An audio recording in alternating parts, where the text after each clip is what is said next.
ಎಲ್ಲ ವೀಕ್ಷಕರಿಗೆ ನಮಸ್ಕಾರ. ಇವತ್ತು ನೋಡಬಹುದು ದಾವಣಗೆರೆ ಕಡೆಯಿಂದ ಫ್ರೆಂಡ್ಸ್ ಗ್ರೂಪ್ ಅರೌಂಡ್ 1 o'clock ಬಂದು ಮಧ್ಯಾಹ್ನ ಅಂಗಡಿ ಬಂದಿರೋದ್ರಿಂದ 1 hour ವೆಯ್ಟ್ ಮಾಡಿ ಅದಾದ್ಮೇಲೂ ಈ ಅಂಗಡಿಯಲ್ಲಿ ಪರ್ಚೇಸ್ ಮಾಡಬೇಕು ಅಂತ ಪೇಷನ್ಸ್ ಆಗಿ ಮತ್ತೆ ಲೆನಿನಲ್ಲಿ ಪರ್ಚೇಸ್ ಮಾಡಿದ್ದಾರೆ. ಒಬ್ಬೊಬ್ರು ಏನಿಲ್ಲ ಅಂದ್ರೂ 5 ಲೆನಿನ್ ಶರ್ಟ್ಸ್ ತಗೊಂಡಿದ್ದಾರೆ. ಸೊ 7 ಜನ ಪ್ರತಿಯೊಬ್ರು 5 ಶರ್ಟ್ ಲೆನಿನು ಅದಲ್ಲದೆ ಫಾರ್ಮಲ್ ಪ್ಯಾಂಟ್ಸ್ ತಗೊಂಡಿದ್ದಾರೆ.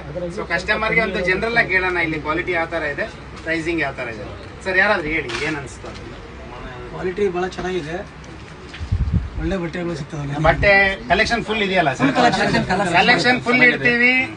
ಈ ಅಂಗಡಿಗೆ ಅತಿ ಕಡಿಮೆ ಕೊಡ್ತಾರೆ ಅಂತ ಯಾರು ಬರಲ್ಲ, ಇಲ್ಲಿ ಸೆಲೆಕ್ಷನ್ ಕೊಡ್ತೀವಿ ಅಂತ ಬರ್ತಾರೆ. ಸೊ ಕಸ್ಟಮರ್ ಗೊತ್ತಿರ್ಲಿ, ಇಲ್ಲಿ ಆಫರ್ ಗಿಂತ ಜಾಸ್ತಿ ಸೆಲೆಕ್ಷನ್ ಅನ್ನೋದಿರುತ್ತೆ. ಸೊ ಹಂಗಾಗಿ ನಾವು ಪ್ರಿಫರ್ ಮಾಡೋದು ಸೆಲೆಕ್ಷನ್ ಕೊಡ್ತೀವಿ ಅಂತ, ಆಫರ್ ಗಿಂತ ಅಲ್ಲ. ಸೊ ನಮ್ಮ ಮಾರ್ಜಿನ್ ನಾವು ಡೌನ್ ಮಾಡ್ಕೊಂಡಿದೀವಿ. ಮಾರ್ಜಿನ್ ಯಾಕೆ ಡೌನ್ ಮಾಡಿದೀವಿ ಅಂದ್ರೆ ಕ್ವಾಂಟಿಟಿ ಜಾಸ್ತಿ ಇದೆ ಹಂಗಾಗಿ. ಸೊ ಎಲ್ಲಾ ದಾವಣಗೆರೆಯಿಂದ ಬಂದಿರೋ ಕಸ್ಟಮರ್ಗೆ ನಮ್ಮ ಕಡೆಯಿಂದ